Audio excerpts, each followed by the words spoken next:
791.467, émission balado-diffusée. Classez ici la balado-diffusion, Le podcast, le podcasting, la diffusion pour baladeurs. classer les textes des émissions balado-diffusées littéraires à 800. Classer les émissions balado-diffusées sur un sujet. au sujet, Forme rejetée, balado-diffusion, Diffusion pour baladeurs. podcasting, podcast.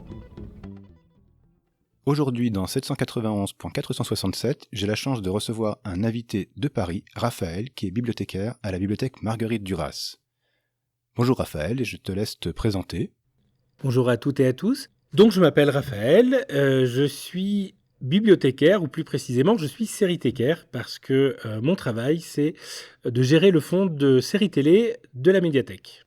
En septembre prochain, cela fera 25 ans que je travaille en bibliothèque et je suis passé par des bibliothèques très différentes. Le poste que j'occupe aujourd'hui où je gère le fonds de séries télé, je l'occupe depuis bientôt 3 ans et en fait j'ai rejoint cette bibliothèque en plein confinement. Alors, je suis passionné par les séries télé, j'écoute beaucoup de podcasts sur les séries et sur le cinéma, à la fois parce que ça m'intéresse, c'est ma passion, et aussi pour mon travail, ça me permet de faire de la veille, de savoir quelles sont les séries du moment, les séries à suivre.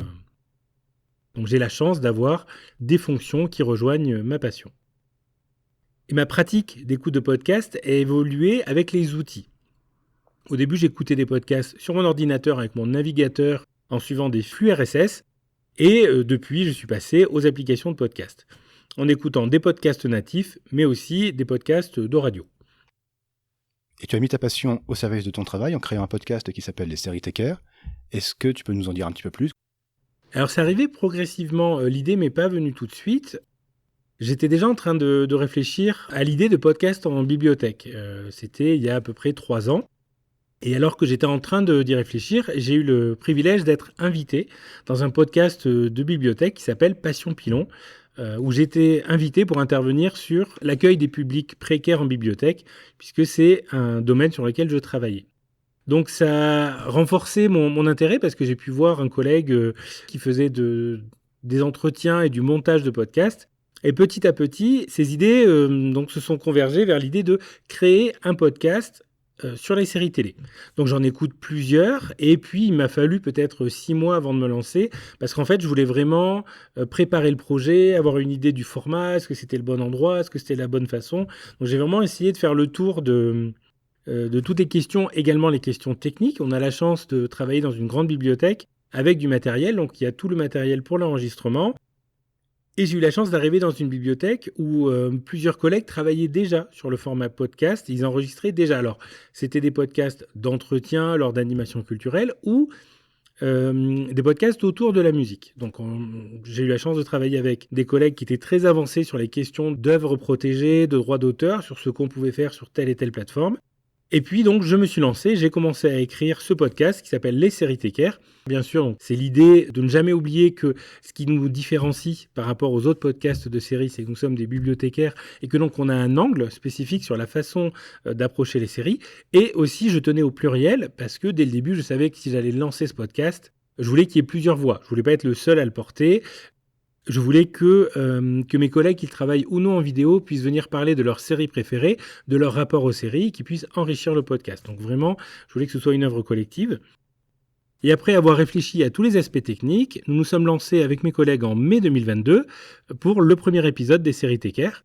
Donc à ce jour, il y a 8 épisodes, soit consacrés à des thèmes, à des sagas, soit des épisodes que l'on a nommé 1, 2, 3 séries, où en fait, on permet à 3 collègues de venir présenter leur série préférée.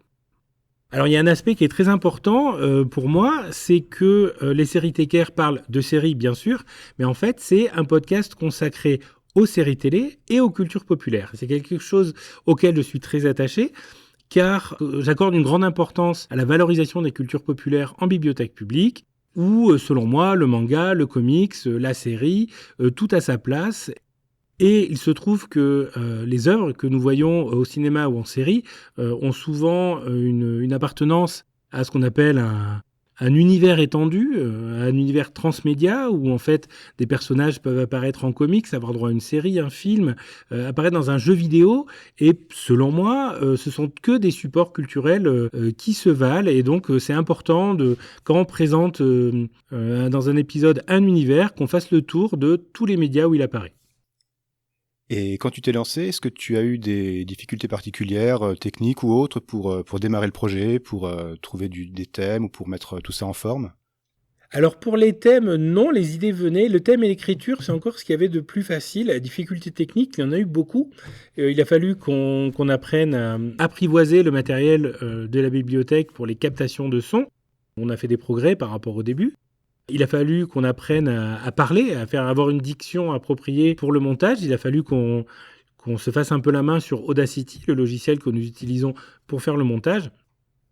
Et surtout, sur le côté technique, nous nous sommes posé la question, et nous nous la posons encore, de l'hébergement de nos podcasts en raison de considérations légales. Par exemple, quand mes collègues en musique proposent des podcasts sur un instrument de musique ou sur un genre musical, en fait, ils ne peuvent pas diffuser des œuvres protégées n'importe où. Donc, ils utilisent des solutions comme YouTube qui permet la diffusion d'œuvres protégées, mais c'est un peu au cas par cas. On ne sait pas à l'avance si elles sont autorisées ou pas.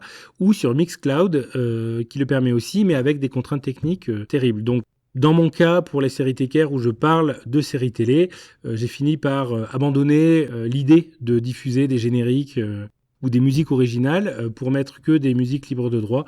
C'était beaucoup plus simple. Et maintenant, tu as déjà 8 épisodes, donc on peut dire qu'il est vraiment bien lancé, il a sa vitesse de croisière. Quel retour tu as de l'auditoire et du public de la médiathèque autour des séries Tecker ?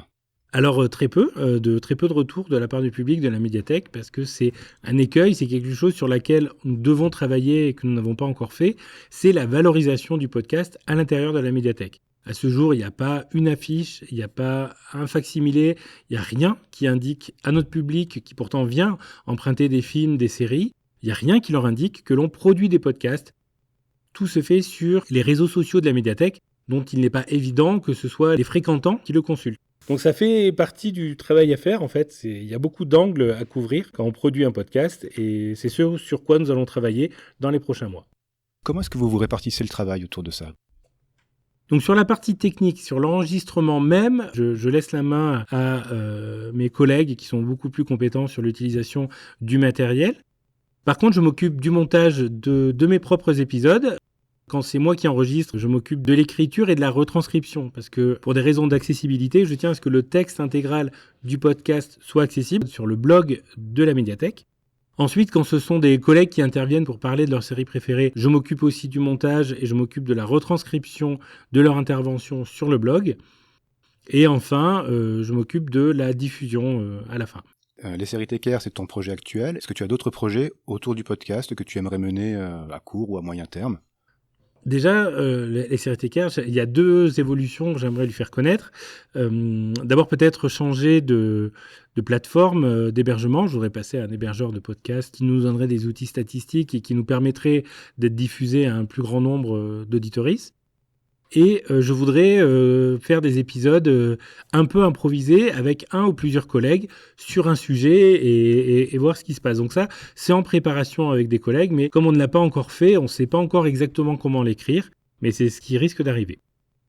Ensuite, il se trouve que dans mes diverses activités professionnelles, j'anime des ateliers de conversation dans une maison d'arrêt.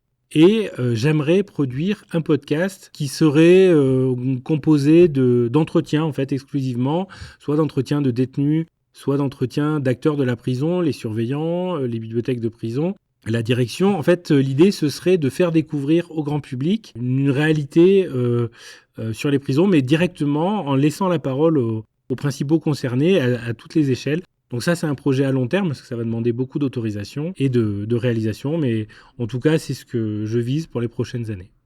Puisque 791.467 a été créé dans le cadre d'une formation sur la place des podcasts en bibliothèque, quel conseil est-ce que tu pourrais donner à nos collègues qui nous écoutent et qui aimeraient franchir le pas et se lancer là-dedans ?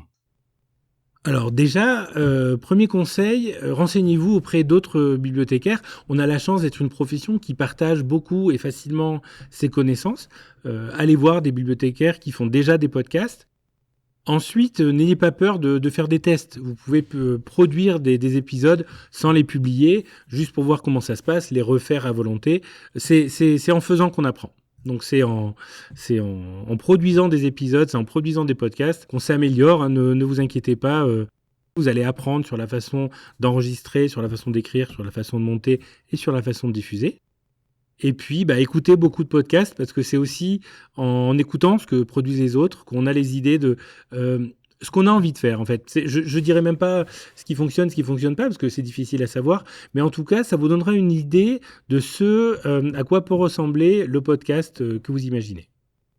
Un conseil pratique, allez voir sur le site de Vodio. Donc Vodio, V-O-D-I-O, c'est un hébergeur de podcasts. Mais au-delà de ses fonctions, il présente des fiches pratiques, des FAQ, et notamment il y a des comparatifs d'hébergeurs de podcasts qui sont très honnêtes, hein, puisqu'ils mettent aussi en valeur les podcasts qui ont des options que eux ne proposent pas. Et en fait, dans ces pages, dans ces articles, ils répondent à énormément de questions que l'on se pose. Donc déjà, commencez à lire les billets de Vodio, et ça répondra à beaucoup de vos questions.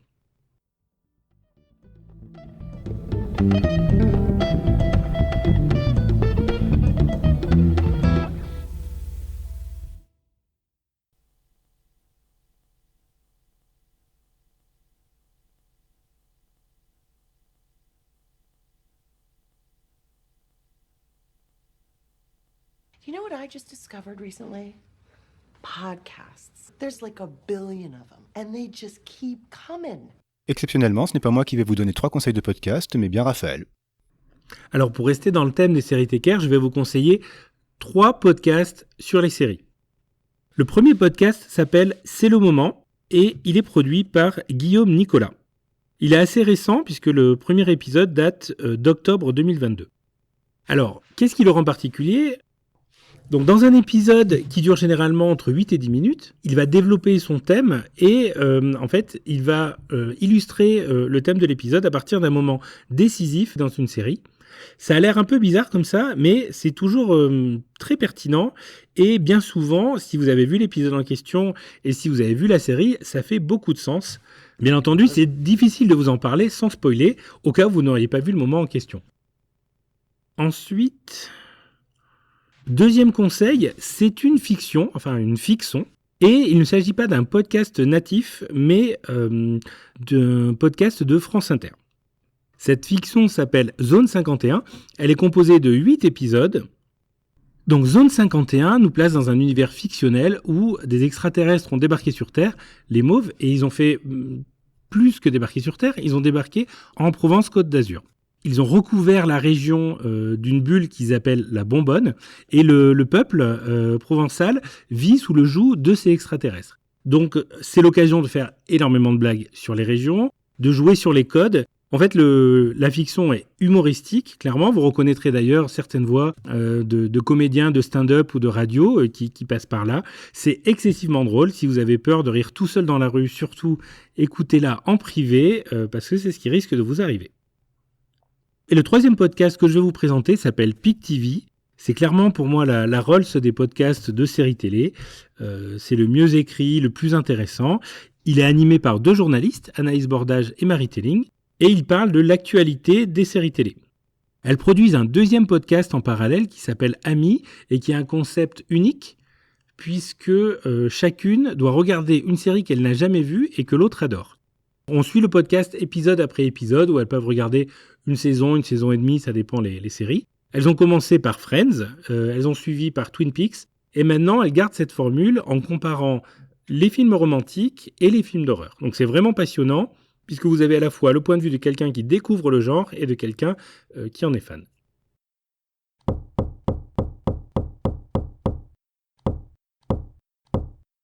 Là il enregistre ? Là, il enregistre. Tu vois atteint un niveau ? C'est comment ? Ça devrait être bon. Ok, donc je reste droit, je reste à Ouais. cette distance. Ouais. Ok. Attends, c'est ça aussi, c'est pareil. C'est perché Zone 51. C'est un chef-d'œuvre. Voilà, je le vends mal, mais en fait, c'est super bien. Mais je suis pas si bon que ça en impro. Non ? Si. Et non, c'est toujours pas la bonne. C'est quoi la première chose que j'ai dit ? J'ai besoin d'écrire et de pas respecter ce que j'ai écrit. Ah, t'enregistres directement dans Audacity ? Ouais. Ah, ok, non. Bah là, je suis comme ça, en fait. Ah, non, on enregistre avec le matos et après on le verse. Donc, Non, donc rien. J'ai répondu à la question. Ce podcast est hébergé sur Audio, mais n'est pas sponsorisé par Audio.